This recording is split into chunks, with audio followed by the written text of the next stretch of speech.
নামাজে সালাম ফিরিয়ে মা বোনেরা আল্লাহর 3টি নাম 7 বার পড়ুন, আপনার রিজিকে কোনো অভাব হবে না। আল্লাহ পাক রব্বুল আলামিন আপনাকে সম্পদশালী বানিয়ে দিবেন।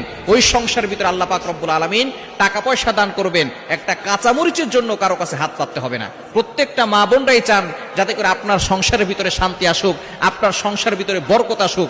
তবে আল্লাহ তাআলার গুণবাচক নাম করে যদি দোয়া করা হয়, এই দোয়া কিন্তু আল্লাহ কবুল করেন, এটা আমরা অনেকেই জানি না। পবিত্র কুরআনুল কারীম খুলেন, আল্লাহ নিজে বলে দিয়েছেন 9 নম্বর পারা 13 নম্বর পৃষ্ঠার 4 নম্বর লাইন, সূরা আরাফের 180 নম্বর আয়াতে আল্লাহ বলছেন, ওয়ালিল্লাহিল আসমাউল হুসনা ফাদউহু বিহা।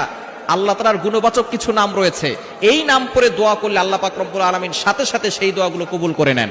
সুতরাং আমরা এই গুণবাচক নামের ভিতরে 3টি গুণবাচক নাম রয়েছে। নাম্বার 1, 1 নাম্বার হচ্ছে ইয়া রাজ্জাকু।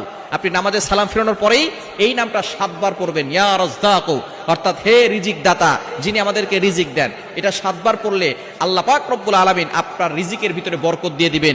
রিজিকের জন্য আপনাকে কারো কাছে ছুটতে হবে না। দ্বিতীয় নাম্বার হচ্ছে ইয়া সমাদু।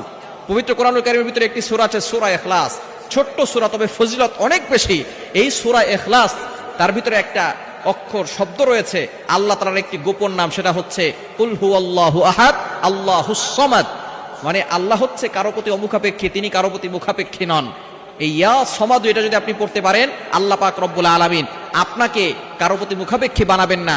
আপনি আল্লাহ পাক রব্বুল আলামিনের রহমতে, আল্লাহ পাক রব্বুল আলামিনের দয়ায় দুনিয়াতে ভালো থাকতে পারবেন।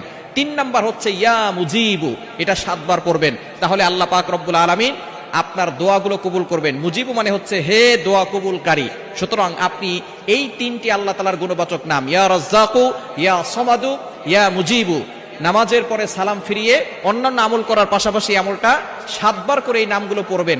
আল্লাহ পাক রব্বুল আলামিন সকল অভাব দূর করে দিবেন এবং আপনার দোয়াগুলো কবুল করবেন। অনেক মা বোন আমাদের কাছে ফোন দিয়ে বলে, হুজুর স্বামী পরকিয়া করে, সন্তান কথা শোনে না, এবং মেয়েটা পরকিয়া লিপ্ত হয়ে গিয়েছে, হারাম রিলেশনে লিপ্ত হয়ে গিয়েছে, বিভিন্ন ধরনের সমস্যা, ছেলের পাসপোর্ট সমস্যা, ভিসা হচ্ছে না, যত ধরনের সমস্যা আছে, আপনি আল্লাহ তাআলার এই 3টি গুণবাচক নাম পড়ে দোয়া করেন, দেখবেন আল্লাহ পাক রব্বুল আলামিন আপনার দোয়াগুলো কবুল করবেন, সংসারের ভিতরে বরকত দান করবেন, আপনাকে সম্পদশালী বানাবেন এবং সকল ধরনের অভাব থেকে আল্লাহ আপনাকে মুক্তির ব্যবস্থা করে দিবেন।